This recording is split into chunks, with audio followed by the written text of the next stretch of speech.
We are so glad you took the time to consider joining us in our vision at Dayton Student House of Prayer. This first video we're calling God's Idea. That's good. Because the Dayton Student House of Prayer came out of a time of realizing that God had dreams and longings in his heart, things that he wants to do every day. He wakes up with things he wants to do. And he has to find someone to help him.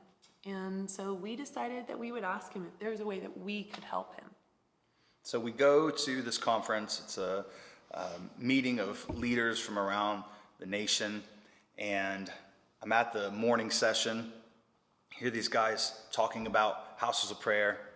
And I feel so clearly, the Lord, he comes in, he says, Jack, would you start a student house of prayer in Dayton? And I had no grid for what that meant, but I write it down in my journal. And me and Jenn were doing youth ministry at the time. It was a Wednesday night, so we flip-flopped.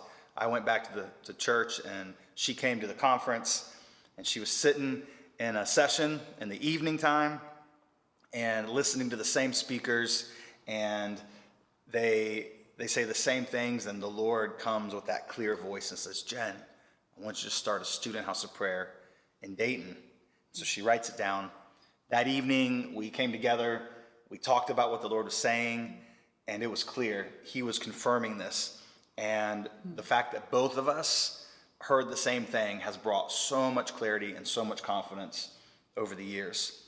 And what we've learned, what God's taught us, is that the house of prayer is a space where he gets to be himself. And he gets to spend time with people the way that he wants to. He gets to speak clearly. His voice is so clear in this place.